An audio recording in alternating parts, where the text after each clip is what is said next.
Hey guys, welcome back to Mo's Game Table. Today we're going to take a look inside Brothers at War, 1862, Brigade Command in the American Civil War. This is a game designed by Christopher Muller and published by Compass Games. Just got a copy of this at Compass Expo and I wanted to share a look inside with you. You notice I don't have a lot of ACW games on my channel. I'm not a really big gamer when it comes to ACW. I know a lot of people are. But this one really intrigued me because this is very tactical, and that is definitely something I am interested in. Plus, I love chip pull as a mechanic. I think it is a fantastic way for both solitaire and two-player games to run. It always makes you wonder what's going to happen, and it really does help model that friction and chaos of combat really well. So let's take a look at the back of the box and see what this game's all about. Brothers at War 1862 is a quick-playing brigade commander's view of the American Civil War. The game's 4 maps feature historical battlegrounds, each roughly a mile square, a cannon shot from end to end. Unit density varies, from Valverde, in which each side commands a single brigade, to the bloody cornfield at Antietam, where 14 Union brigades clash with 12 Confederate brigades. Turns are highly interactive. Brigades track reserves and casualties on easy-to-use displays. Skirmishers block enemy line of sight. Battle cards like Cowardly Legs that force retreat, or Well Drilled that allows overstacking, add to the chaos of battle at this scale.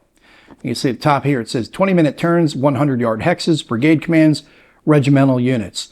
We have Antietam, South Mountain, Mill Springs, and Valverde. And up here we have an example of the map and counters for one of the games in this box.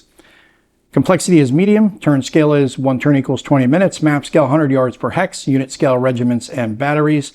It is for 2 players. It is medium solitaire suitability. Average playtime is 1 to 4 hours depending on the scenario, and it is for ages 14 and up.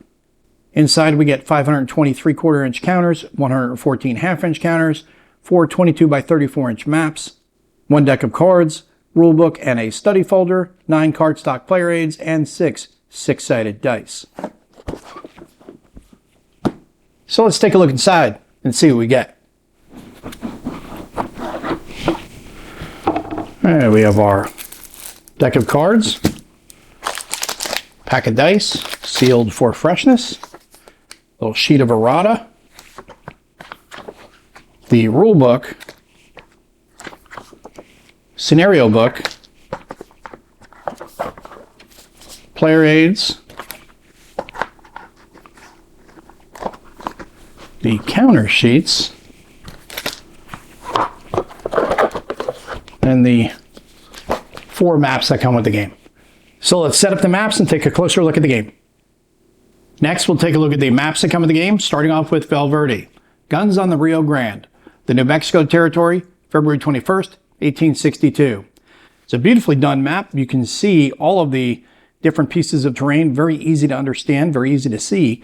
The hexes are really big. I really love the fact that you feel drilled down into it. It's a mile square is all it's going to be giving you. One piece of the battlefield, and it really does feel drilled down into it, and I think that's fantastic. At the top we have 2 different turn tracks, one for scenario 11 and one for scenario 12, along with the different reinforcements that'll be coming in on each of the turns. At the top we have the different elevations explained to you, but overall, beautiful map. Really love the look of it.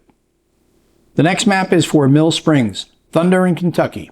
Eastern Kentucky, January 19th, 1862. Just like we saw with the Valverde map, we have the 2 different turn tracks at the top for Scenario 8 and Scenario 9, along with the reinforcements and the elevation explanation at the top. This one you can tell is a much different type of battleground. It's the hills of Kentucky, not the New Mexico border. So this is going to be really involved terrain-wise, as you can see here. The other interesting thing is you get these fence lines here. You notice they don't just coincide really cleanly with the hexes like you see in a lot of other war games. They'll go through them, but that will affect line of sight and cover inside of those, which we'll see in the rules. But another beautiful map that really captures the essence of the time period here in 1862. And we continue on to South Mountain, the Battle of Fox's Gap, Maryland, September 14th, 1862. Just like the other 2 maps, we have 2 different turn tracks at the top, one for Scenario 5, one for Scenario 6, along with the reinforcements on those tracks. You can see a very similar look to the last one, but definitely different. Very green here, Really beautifully done map, and going to be another really involved battleground to fight on. Should be quite an interesting one to play. And for the final map, we have Antietam, Miller's Cornfield, Maryland, September 17th, 1862. And while I said this is the final map, it's actually the first map. I went in reverse order because we have scenario tracks for scenario 1, 2, and 3, as well as their reinforcement tracks at the top. Again, elevation key on the top left. And you can see pretty interesting terrain here. A lot more open areas than we saw in the last two maps. So this is a good way to start. Get some areas that you can move through. You got plenty of cover, some terrain to fight through, and then you move on to the next two, which we looked at already. But another beautifully done map. All four really look good, and I really like the fact that they're drilling down into a 1 mile square area, giving you one snapshot of the entire battle that you'll be fighting through. I think that's a really cool way of exploring ACW battles. Next, we'll take a look at the player aids that come with the game. We start off with D.H. Hill's Command, Army of Northern Virginia, South Mountain, Fox's Gap. We have Jackson's Corps and Longstreet's Corps. These will be used to track each of your brigades, and it says here at the bottom, brigade breaks when these spaces are filled by casualty markers. So once it fills up to here, that's when the brigade will break. On the back, we have Jackson's Corps for Army of Northern Virginia, Antietam, Miller's Cornfield, Ewell's Division, and Jackson's Division. On the next one, we have Crittenden's Command, District of East Tennessee, for Mill Springs, Thunder in Kentucky. On the back, we have Hooker's I Corps, Army of the Potomac, Abner Doubleday, 1st Division, James Ricketts, 2nd Division, and George Meade, 3rd Division. On the next sheet, we have Thomas's 1st Division, Army of the Ohio, Mill Springs, Thunder in Kentucky. On the back, we have Mansfield's 12th Corps, Army of the Potomac, Antietam, Miller's Cornfield, Alpheus Williams, and George Green. On the next sheet, we have Sibley's Brigade, Army of New Mexico, Valverde, Guns on the Rio Grande. On the back, we have Reno's 9th Corps, Army of the Potomac, South Mountain, Fox's Gap, Jacob Cox, Orlando Wilcox, and Samuel Sturgis. Then we have Cambry's Brigade, Department of New Mexico, Valverde, Guns on the Rio Grande. Then on the back, we have Longstreet's Corps, Army of Northern Virginia, Antietam, Miller's Cornfield, Jackson's Corps, Daniel H. Hill, and Longstreet's Corps, John Hood. Then we have the player aid foldout for both players. On the front, we have the sequence of play, breaking down all steps in the sequence of play, along with any rules references that you might need to look up while you're playing. Then on the inside, we have the terrain effects chart, giving you a really detailed breakdown of all the different pieces of terrain, not only giving you a graphical example and then telling you what it is, but whether it affects the line of sight, movement, saves, and other for any other notes that might be applicable to that piece of terrain. At the top right, we have a breakdown of the different counters in the game. Then we have a table for spending your movement points, brigade commander breakdown, and then you're forming your infantry, deploying artillery, limbered artillery, mounted cavalry, infantry skirmisher, and cavalry skirmishers. And on the back, we have the combat resolution tables for standing, moving fire, opportunity fire, point blank fire, skirmisher, assault, save rolls, and then hits on the bottom. Then we have the Antietam activation track, Miller's Cornfield, Valverde activation track, the Mill Springs activation track, and the South Mountain activation track. Next, we'll take a look at a few examples of the battle cards that come with the game. We've got Slip the Bridle, Well Drilled, Double Shotted, and Quick Fire. At the top here, you'll see there is a bold area. That is going to tell you when you can use the card. For example, here it says play following an assault combat. The next one, Well Drilled, says play at any time. Choose one. Target unit stacked spends no movement points when changing formation, or target unit or stack ignores stacking penalties while moving or retreating. Double Shotted, play when an artillery unit fires at close range, 0 to 3 hexes. Quick Fire, play when a unit or stack fires. Firing unit or stack gains +1 firepower. So just real quick little cards that you can play. Sometimes you'll have to hold on to them. Sometimes you will not be able to play them at all. You'll just have to discard them. But I think it's pretty neat to add a little bit extra chaos to each of the different battles that you'll be fighting. Next, we'll take a look at the counter sheets that come with the game. On the first sheet, we have Union Forces. And that continues on to the second sheet, where we see the activation counters for the Union Forces on the right-hand side. On the next sheet, we have the Confederate forces, including their activation counters on the left-hand side and also on the top right. On the next sheet, we have the remainder of the Confederate forces. And on the final sheet, we have the administrative counters. And be very careful when handling these because these counters are going to fall right out of the counter tree. They've done it on me a few times already, so just be real careful. They'll fall out in strips, so it should be real easy to separate and punch. Next, we'll take a look at the rules. This is a 23-page full-color rulebook. Inside of the front cover, we have the table of contents listing out all the different sections of rules that you'll have in a game. No page numbers attached, but you'll be able to find out what each of the sections does cover. Start off with introduction, giving you your scale, unit size, breakdown of your units, skirmishers, commanders, markers. All those are explained to you. And then remember I was talking before about the maps. The fences and stone walls do not follow hex signs directly. The fences and walls in these examples affect movement and line of sight across the hex side highlighted in orange. So it won't be along the hex sides like we see in a lot of other war games. Here it's going to go right through. So it will still affect the hexes behind that, and it'll explain it to you here in the rules. And we get into forest path, dice, displays, your opaque container. That's where you're going to be putting in your chits for unit activation. Then we get to the sequence of play, preparation phase, activation phase, your end phase, and it's going to just break it all down for you here, step by step. Determining victory, activation markers, activating brigades, recovery, rally checks, units unable to rally, and then activating and moving your commanders. Ending the activation phase, then we get to command. Brigade commanders, moving your commanders, displacement, command range, divisional artillery in command, and then when you're out of command, what happens then? Then we get into movement. Movement overview, actions, roads and trails, road march, rivers, exiting the map, changing formations and movement, deploying and limbering artillery, assault, fire, hold fire, deploying skirmishers, and disbanding your skirmishers as well as stacking. There is a 2-unit stacking limit in this game. Commanders do not count against the stacking limit. List of formations and their effects, infantry, artillery, cavalry, and skirmishers. And then we have fire combat on page 9. Types of fire, you've got standing and moving fire, opportunity fire, skirmishers, and any one-hit maximum.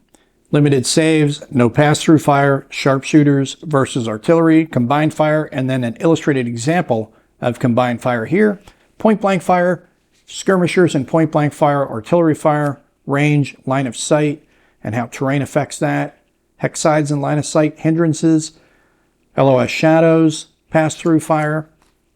And we get to some examples of play here. Examples of hex sides and line of sight. Examples of elevation and hindrances. Example of line of sight shadows. Example of skirmisher zone. Example of pass-through fire. And then we have our combat results explained to you on page 15. Then we get to save rolls, retreats, cavalry retreats, retreat directions, unsaved hits, and then assaulting on page 17. Then your brigade displays, which we've already looked at. It explains to you how to keep track of those, and then when your brigades will break. Then we get to special units, skirmishers, remnants, divisional artillery. OBA, we've got some off-board artillery. And we've got example of off-board artillery being used, and you do have counter battery, so you can use counter battery fire. Reinforcements and battle cards, which we've already looked at. Then we have a listing of the clarifications for the battle cards, which are also shown on the last page. And then we finish out on the back with a list of formations and their effects in the game. Next, we'll take a look at the scenario book. This is a 35-page full-color book. Inside of the front cover, we have the table of contents listing out all the sections in the book. Then we have setting up your displays, learning the scenarios, and then the Battle of Antietam, Miller's Cornfield are the first set of scenarios. Gives you an overall map of the area, and it gives you a breakdown of the different scenarios, scenarios 1 through 4. Special rules you'll be using, then scenario 1, Union right hook, and it'll give you all the information for that scenario. Scenario 2, Hood counterattacks. Scenario 3, Advance of 12th Corps, and then Scenario 4, Stemming the Blue Tide. And on the next page, we start with the illustrated setup sheets that'll tell you how to set up each of the different scenarios so you can easily follow along and not get lost in, trying to figure out where to put everything. It's all laid out for you here. Battle of South Mountain, September 14th, 1862, Fox Gap scenarios. Same thing, we get an overview map of South Mountain, and then we get the Battle of South Mountain intro. Then we start off with Garland's Last Stand, Drayton versus Nine Corps, Battle of Fox's Gap, and then we have the same thing. We have the illustrated example of the setups. Then we get into the Battle of Mill Springs, Thunder in Kentucky. Same setup. Scenario 8, Here Comes the Johnnies. Scenario 9, A Place of Carnage and Death. Scenario 10, Thunder in Kentucky. Then we have the illustrated setup sheets on the next 2 pages. Then we get to the Battle of Valverde, Guns on the Rio Grande. Little intro here. And then we get to Scenario 11, Race for the Fords. Scenario 12, Bloody Valverde. And Scenario 13, Guns on the Rio Grande, along with the setup sheets here for those. Then we get to designer's notes on page 29.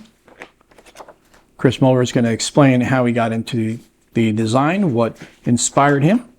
We have a breakdown of the different units in the game, bibliography, gameography. Then we have the Gazetteer, which is going to give you a text listing of all of the setups for each of the scenarios. Now on the back, we have a painting for Miller's Cornfield as well as Valverde. And that is a look at everything you get inside of Brothers at War, 1862. This is a game designed by Christopher Muller and published by Compass Games. Well, as you can see, you get a lot of game in this box. 4 different locations, 13 scenarios, and it's chit pull, which means it's going to be different every time because you don't know what units are going to be activated and when.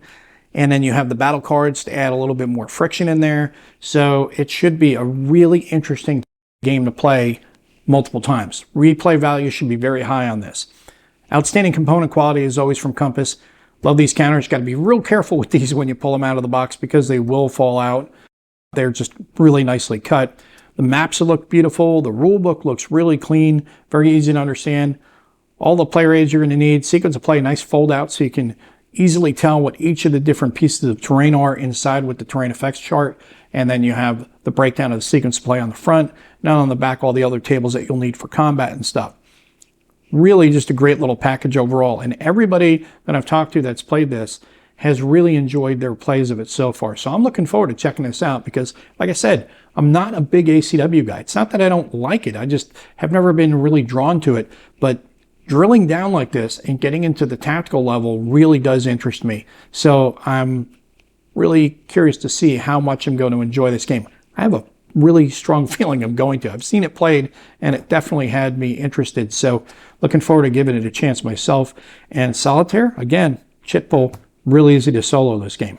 Well, I hope that helps you guys out if you've been curious about this one. If you have any comments or questions, post them down below. Thanks for tuning in, guys. See you next time.